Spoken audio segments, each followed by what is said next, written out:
So I'm all packed up and I'm ready to leave Standing Rock. I've been here for the last couple days and I've really learned a lot while I've been here. I've interviewed a few people. Not everybody wanted to be interviewed and I couldn't film in certain locations, so I got to see a lot more than you guys are going to get to see. So for those of you who don't already know, there's a pipeline being built bringing oil across the Dakotas, and that's going through these indigenous people, Native Americans, through their land, through their burial grounds and sacred grounds. And there's always problems with pipelines, breakages, stuff like that, oil seeping into the ground and contaminating their water. So they're here to protect their water, and nations from all over the world have come together as one to unify to fight this pipeline. And this has never happened before with these nations. They have never come together before. There's a little more to it. It's fulfilling a prophecy, which I learned over the weekend. It's threatening their water supply, and as we all know, we need water to live, and it's one of the necessities in life. Hello, my name is Spirit Windwalker. I've been here about a month now, and as you can see, a lot of people come here for the cause of stopping these corporations destroying our environment. I think a lot of people have a lot of different reasons, but it's really important that we protect Mother Earth, because if we don't, then it's not going to be suitable for humans to be here. It's really important we look out for our mother. My name is Madonna Thunderhawk, and I'm an elder from the Cheyenne River Sioux Tribe. And my reservation is located south of Standing Rock, our reservation's border. I'm here because of the Dakota Access Pipeline. Our people are gathered here to stop the pipeline. They want to drill under the Missouri River, and we all know that the pipelines, no matter where they're at, burst all over the place. And this is our source of our drinking water, mainly, but also our water source for everything else. This is a rural area. The reservations are all rural. And it's the danger that will happen to all the wildlife, plus the humans and our life, our land is at stake. My name is Colton Jones. I'm from Philadelphia originally, but right now I reside in Los Angeles. And what brought me out here, I've been following it for a couple of months, and I've been seeing how it's been escalating and growing as far as like support. And I don't know, a couple weeks ago I just heard like a really loud calling to come here. And so I raised some funds from the community back at home and got some clothing donations and things like that, and just had support to come out here. And so I came out for the time that I've been here. Yeah. My name's Shira Barlis, and originally from Philadelphia, but I live in Los Angeles, California now.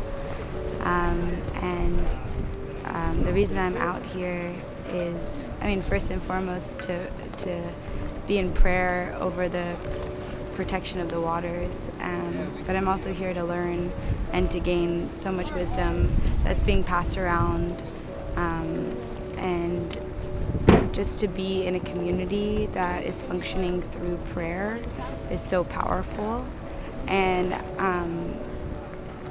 just to experience something that is really going beyond the norm and breaking down barriers of socially constructed things that are causing us to be separated from one another, and really seeing how when we come together for a common cause that is to protect these waters and to protect these earths and protect our children and our ancestors' legacies, then there's so much power in that. And so I'm really inspired. I'm here to be inspired and to be empowered and to take lessons that I learned here and to spread them and share them. This large camp is Camp Ochete Chacoin. That's the 7 campfires of the Great Sioux Nation. This is the first time the Great Sioux Nation has come together in the past 200 years or so. Hello, my name is Cody Conica. I'm from Standing Rock Sioux Tribe. I'm from the Cannibal community. I've been here for almost 4 weeks now. And what brought me back here was the fact that this is a water issue that's going on in our community, but it's a human rights issue, and it's not just an issue for our community, or it's not just an issue in Indian country. It's an issue for America, and not just America, but for the world. And so to hear and see people coming from around the world, and people know that our message is being heard and what's going on is being recognized by people. And in the same breath, I'm more than happy to give this interview because our message isn't being put out there in the mainstream media like I think it should. It's not on the regular news, and this is an important topic, an important issue for everyone, because without water we will perish, and there are companies that are looking to make money off of this. My name is Sammy Hanna, and I'm from the bottom of the Grand Canyon. I'm from Arizona, and I'm here for to stop the oil company, the pipelines. We don't want to bring the oil into our homes because they call it a black snake. It's poison, and we don't want that.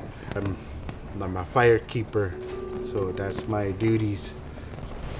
Well, I'm here to help with communications and power for us to get the truth out, because mainstream media seems to have their own agenda and do twists and stories, so it's real important we get the truth out. So I'm here to support that. Well, I've been on a series of different actions now, and we go primarily to pray and plant sacred plants in front of the pipeline.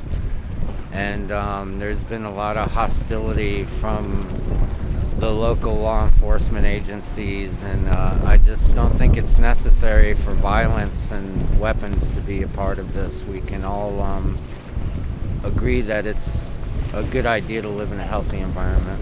We've been through a lot, and through everything, we're still here, and we still remember who we are. We still have our language and our culture. As people, we remember. The culture has almost been destroyed, and we see here now that they are the final barrier between this pipeline going through the water. And that may not seem like a big deal to some of us who have a lot of water, but there are other tribes who have come here in solidarity who have spoken of their waters being poisoned due to oil and due to natural gas.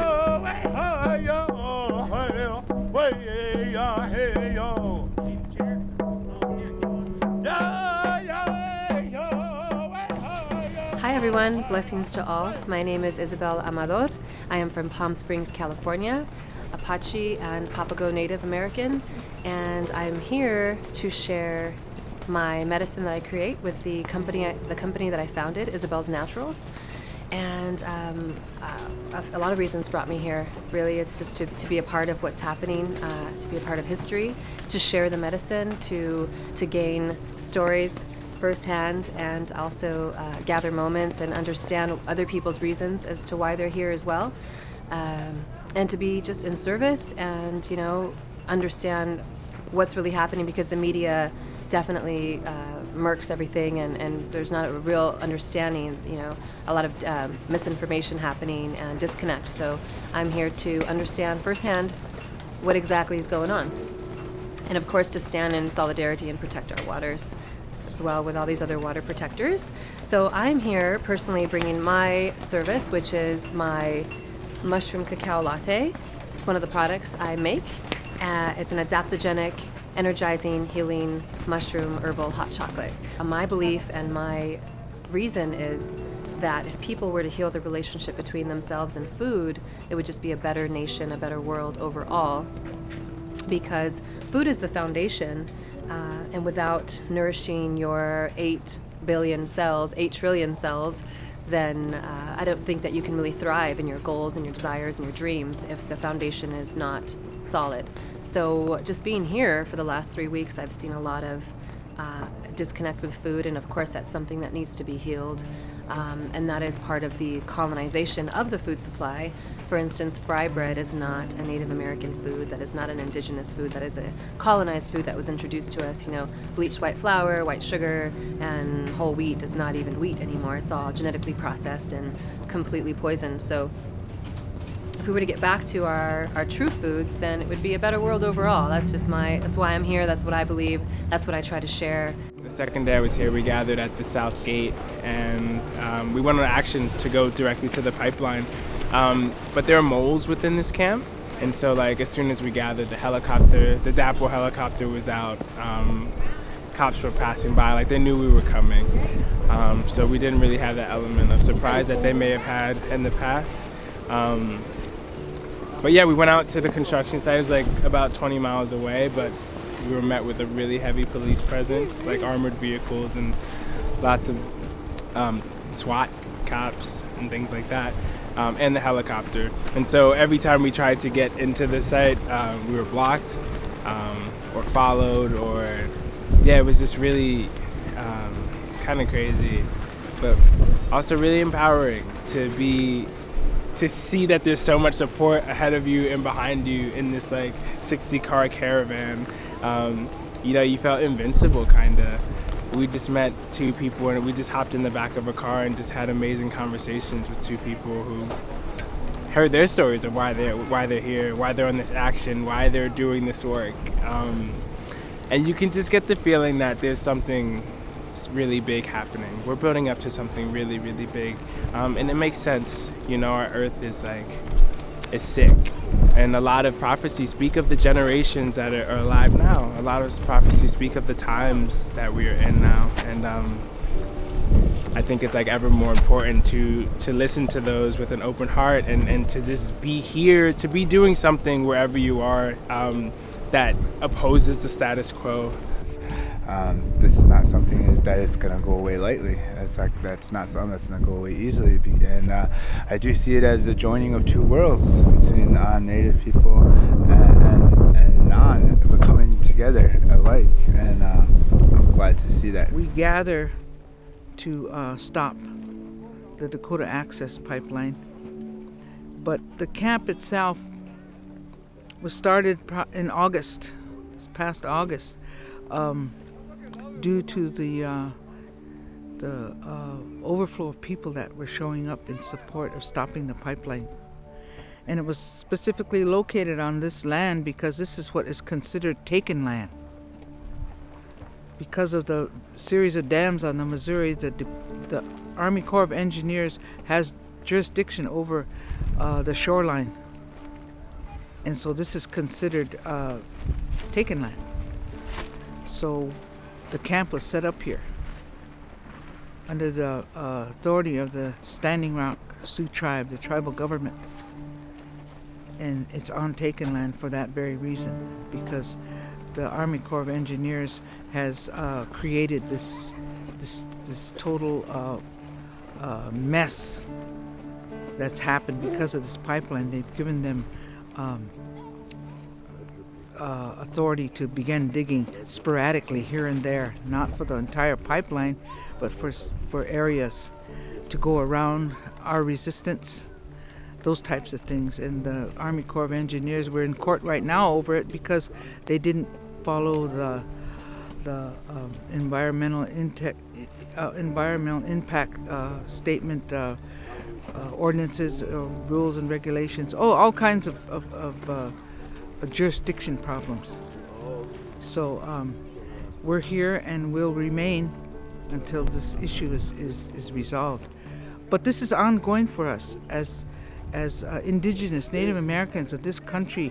We've had to deal with corporations constantly since the reservation system was set up, because we're landowners and we're going to have to fight the greed of energy corporations continually. It won't end with this. It'll be something else. Before it was uranium, and now it's water. And our people all over the country had to fight for their timber, for their gas, their oil, whatever. And it's always a corporation you're up against. And they have the government behind them.